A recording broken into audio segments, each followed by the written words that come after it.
Good morning, ladies. First, I must congratulate Mrs. Alakija for a landmark event and for your decision to be a catalyst in moving and empowering women forward. And I congratulate my colleagues who are speakers today as well, and every single woman that is in the house. Obviously, like she said, if many wanted to come and few were chosen, then your position is privileged to be in the room. But my rule is always that to whom much is given, much is expected. So whatever seat you have here today, you have the seat on behalf of many other women. You don't sit here for yourself. And that is why it's important for you to understand a simple principle with which I work in all these areas that I work. Is the simple rule of paying it forward. That whatever you benefit from here today, it's not just for you. You're a caretaker for the many people that you have a point of contact with. So your commitment would be to multiply the effort of this room today by taking everything that you will learn and take it out and find other women and share with them. Because the more we empower ourselves, the more we have the critical mass that we need in order to have the change that we need. Now, when we're talking about inciting a movement of game changers, you have to look at the bigger picture, which is where I want to focus. It's not just about you, because you're one person, your life is timed. As I say, every birth certificate has a time of birth. Every death certificate has a time of death. So your entire life is timed. And it's what you do with that time. But it's not so much what you do within that time for yourself. It's the impact that the way your time is spent that will have on other people and generations after you that counts. And the bigger part of it is, if you are a Nigerian in this room, or whatever country you come from in Africa, the important thing is, you're not in that country by accident. Every country to me is like a jigsaw puzzle. Every single citizen of that country is a piece of the puzzle. When every single person stands and performs in their place, then the total picture of that country can be revealed. When any piece is missing from the picture, there's a hole and there's a space that is empty that distorts the picture.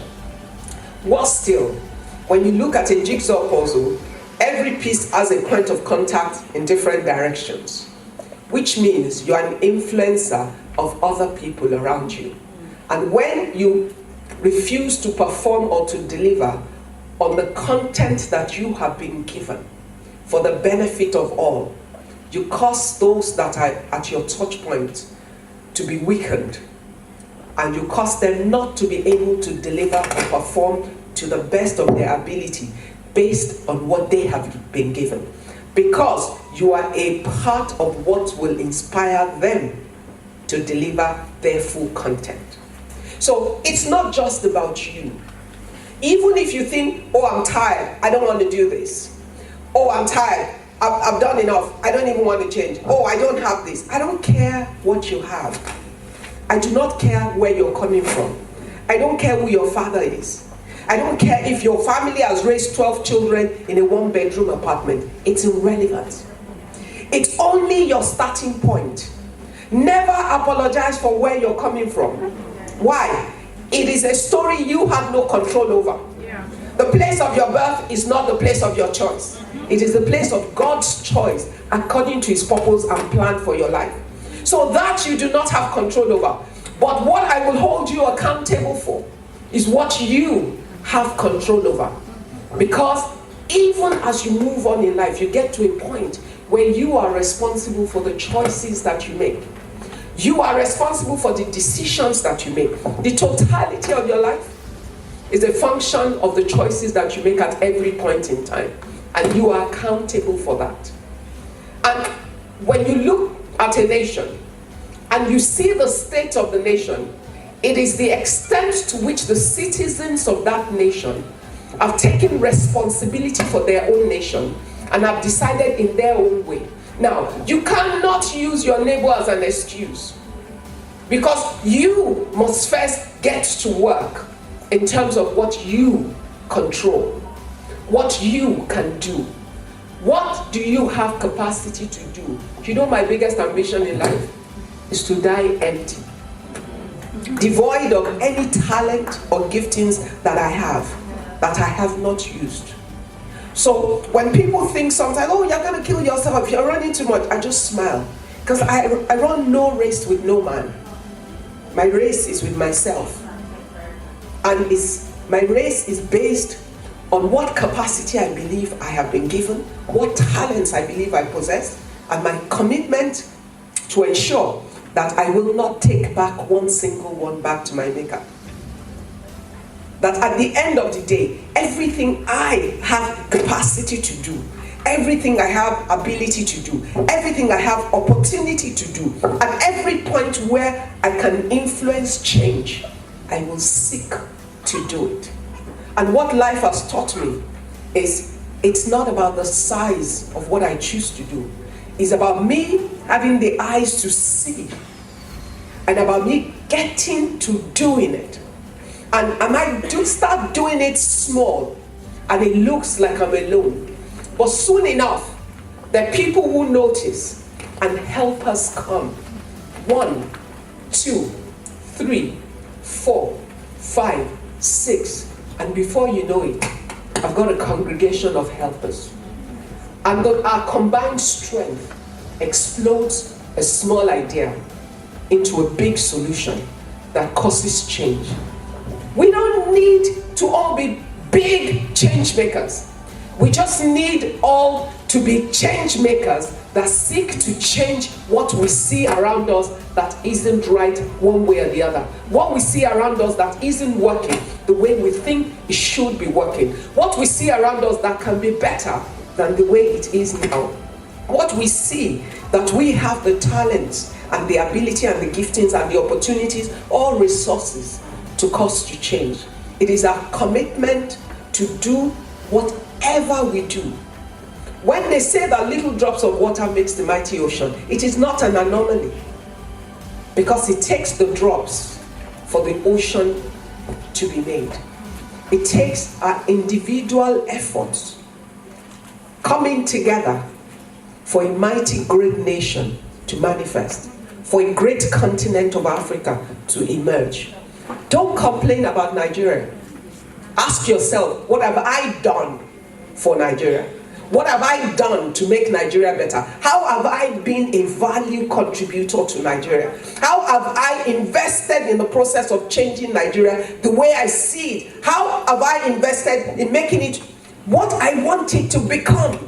How have I invested in influencing others in order for us to move forward? You are not necessarily the one that will finish the work, but you must have the satisfaction of knowing that for the time that I was given and for the opportunities that I have had, I have put in the best of what I can deliver in order to move the cheese forward. It's convenient to complain. It's very easy to see what's not working. Life is about despite. People who do great things do it despite what they call limitations. People who do things do it irrespective of the circumstance. Who here does not remember Mother Teresa? She was never rich. She was never a superwoman.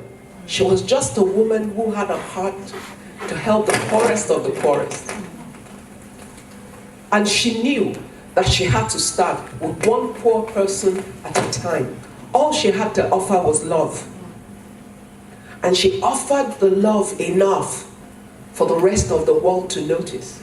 And the world that had the money she needed to care for the wretched that she cared for.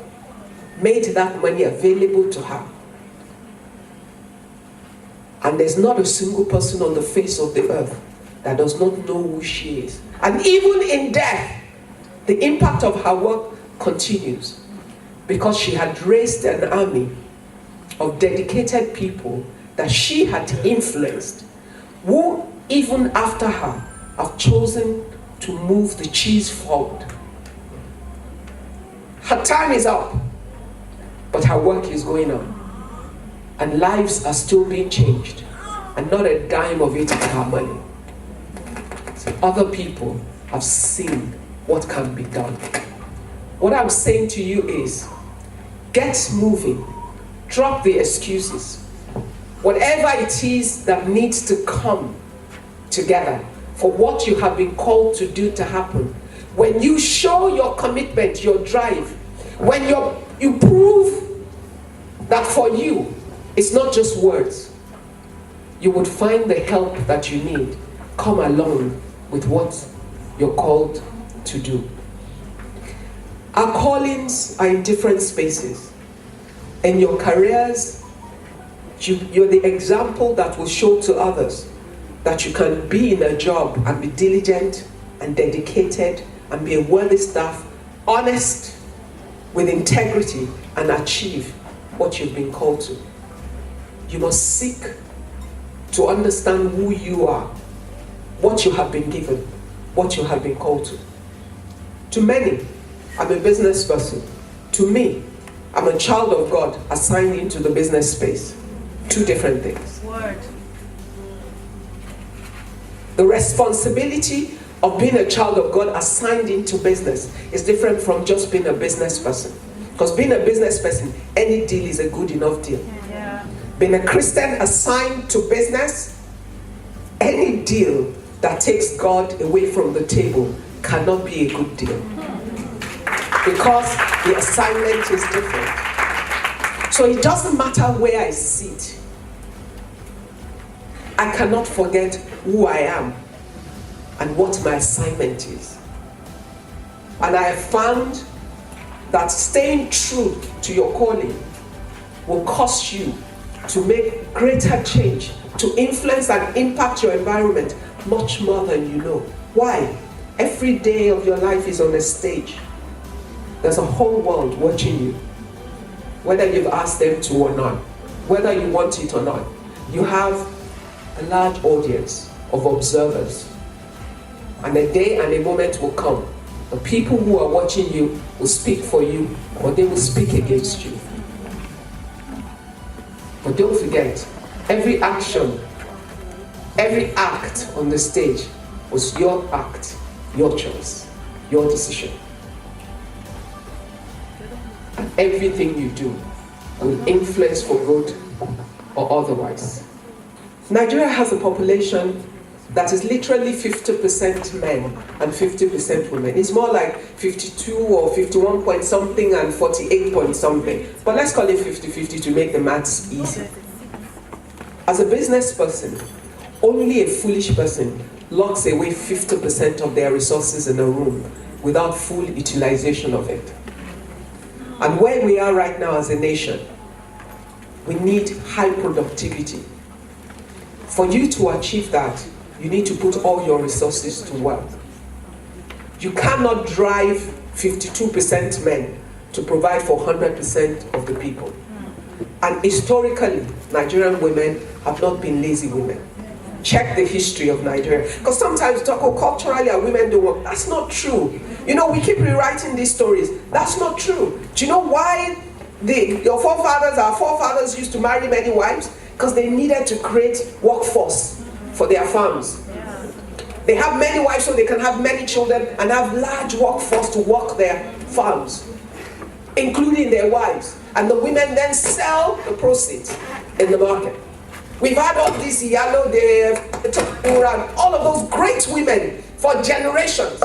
And then you've had great professional Nigerian women. You look at all the Mrs. Tonya Olakuri and co, generations of women who have been professionals for decades, who have shown good examples to make it easier for my generation to have the confidence to stand and seek to sit at any table. Confidence. I'm a mother of boys only. I only have 3 sons. I'm the only girl in my house. 3 sons and a husband. So this is not, it's not a competition, because if we do that, we're doing exactly what we say the men have done. We need to work together, men and women, all resources of our great continent and our great nation, deployed in the interest of our nation. And sometimes we, the women ourselves, are responsible for not being able to receive the empowerment we need. Because it doesn't matter if someone says you're free. If you don't feel free in your heart or in your mind, you are not free. So it's about what you want and how you organize yourself for it. People say you can't have everything. They lie. You can have a successful business, a successful career, have a successful home, and still be a successful mother and a wife. Your choice. You make the choices day by day. You choose the guy, remember? Nobody else. You choose the guy. Your responsibility to find the right guy that fits the life that you want, the vision and the ambition that you have, the calling that you feel is for your life. And when you find that right man, he will encourage and support you and empower you in every way he can, because all he can do is enhance the empowered woman. Yes. And then you become an effective changer of your environment. You will change even your husband's life. You know, the Bible says you're his helper. The quality of help that the man gets is the quality of helper he allows to emerge. But the quality of who you become is the quality of who you seek to become. Don't forget, you are the driver of your life. You choose your husband, you choose your career, you choose where you work, you choose who you listen to, you choose who your friends are, you choose the influencers of your life, and you decide to move forward or not. As I close, remember, there's a world and a nation that needs you. We all want a beautiful, great Nigeria. But Nigeria is a large mass of land. Fantastic arable landmass, enriched with all that you can think of. What makes it Nigeria are the people within it. God has done his bit. He put all the resources there. What we make of what we have been given is what our country will be. And that's us, men and women. So don't sit back and be a piece of decoration in your nation. Make the choice to be a piece of asset that adds value. Empower yourself, educate yourself, gain knowledge, seek knowledge, have wisdom, seek wisdom. Bring it all together, and at the end of the day, make sure that you're not missing on the jigsaw puzzle that is Nigeria.